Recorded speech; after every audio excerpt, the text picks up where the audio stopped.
is the only UN agency dedicated to one group of refugees, the Palestinians, which according to them number over 5 million. Those who are in what is now Israel. Before the 1948 independence war, 750,000 of them, and their sons, grandchildren, great-grandchildren, and so on down the line. White House UNRWA inflates the number of refugees artificially by more than 20 times. If we applied international standards, the number of refugees, Palestinian refugees, would be perhaps 200,000. Instead, UNRWA counts, I think, 5.8 or 5.9 million. That's 20 or 30 times more. UNRWA never crossed a name out of the lists. They never resettled even one refugee from 1949. In the Kingdom of Jordan, you have more than 2 million registered refugees. All of them have citizenship, have Jordanian citizenship. Now, all around the world, there are cessation clauses. Refugee status ends at some point, not with the Palestinians. The Palestinians can be, again, only them.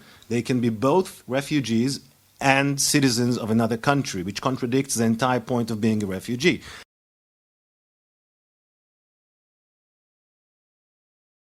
And this particular organization, UNRWA, the acronym, the United Nations Relief, leaves out the for Palestinian part. It is not the big relief organization that they have for refugees and displaced people generally. No, it's a special relief organization just for Palestinians. And it was created in 1949 to handle roughly about 500,000 people who fled or were displaced, the creation of Israel, in effect. Since then, the United Nations has dramatically and illegally, in my mind, expanded the definition of what they consider to be a refugee. Refugees include people who are still there. Now get that. So if you've remained in the West Bank or Gaza, you're considered a refugee. Or get this, if your great-great-grandfather was from the area, you're a refugee. If you have dual citizenship from some other country and your family has had it for 2 generations, you're still a refugee. Now all of that is outside of the UN's own definition of what a refugee is. And this particular organization, UNRWA, the acronym, the United Nations Relief, leaves out the for Palestinian part. It is a phenomenal job with some of the most distressed and afflicted persons on the globe. However, there is another UN humanitarian aid organization besides the UNHCR. It is called UNRWA, the UN Relief and Works Agency for Palestinian Refugees. It was established to be a temporary organization to give relief work to the Palestinians and prepare them for the time when international assistance would no longer be available. That was 65 years ago. UNRWA is the UN humanitarian organization that cares for only one group of people, the Palestinians.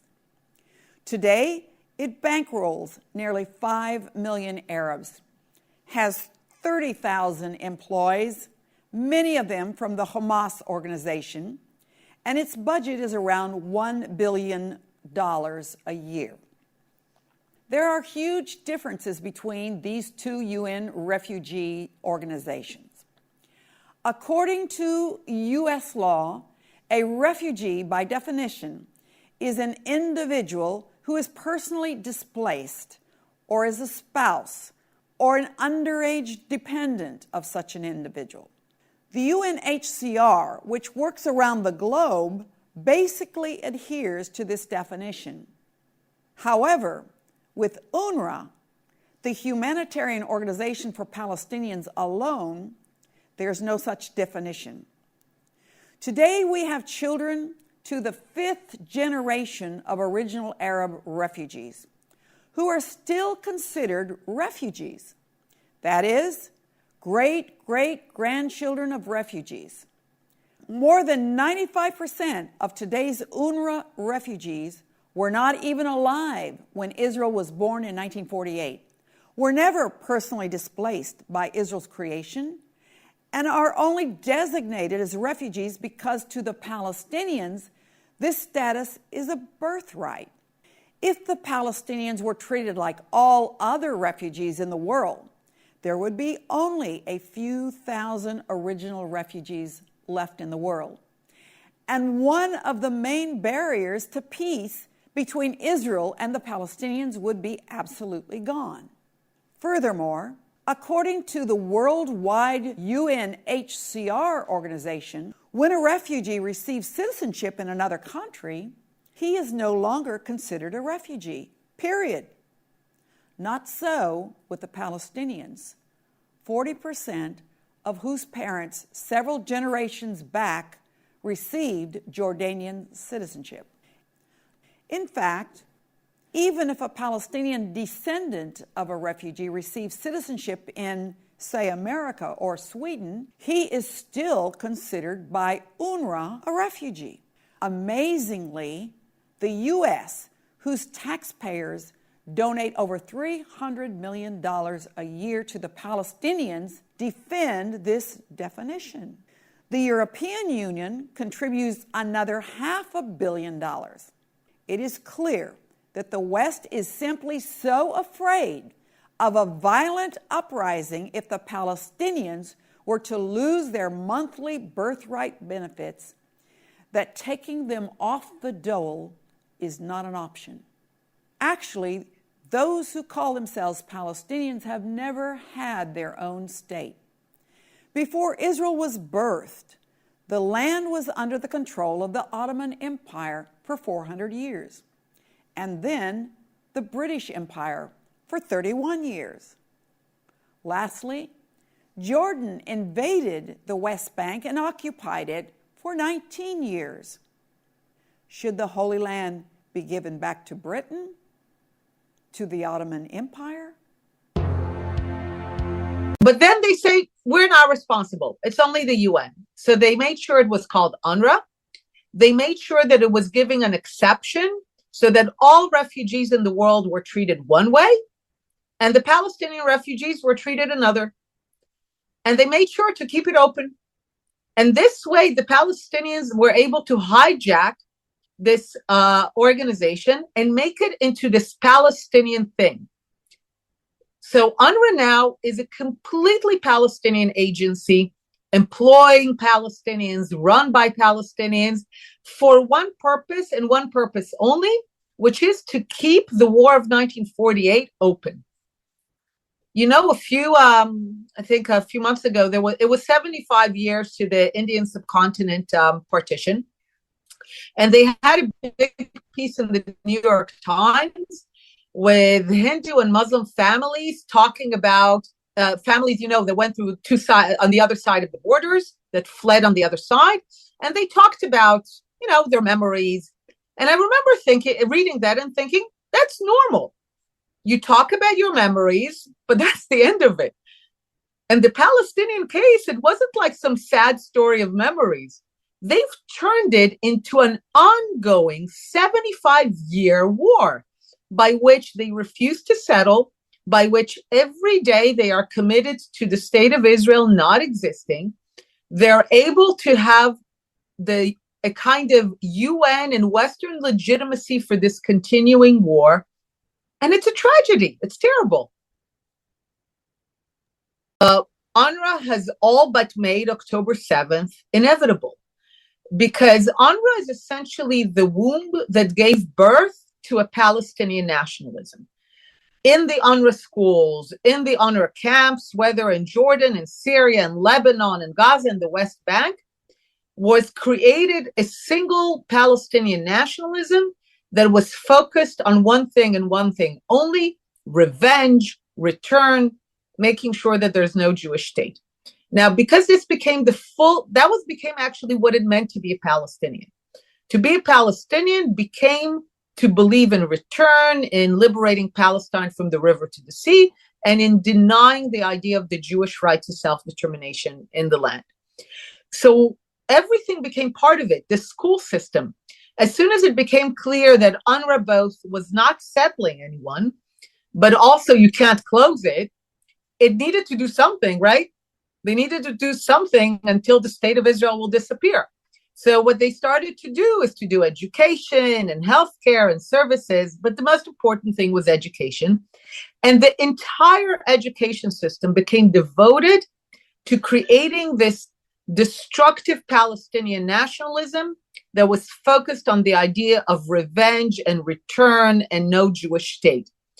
And as a result, it became natural that the graduates of the UNRWA schools, which is again Palestinian schools, the graduates of these Palestinian nationalist schools became terrorists. Because imagine that every day you go to a school that has the letters UN on it, you know it gets money from America and from Europe, and you hear there that there was once a lost paradise of Palestine that was magical, and it was stolen from you by the evil colonial white settler European crusaders, and they stole it from you.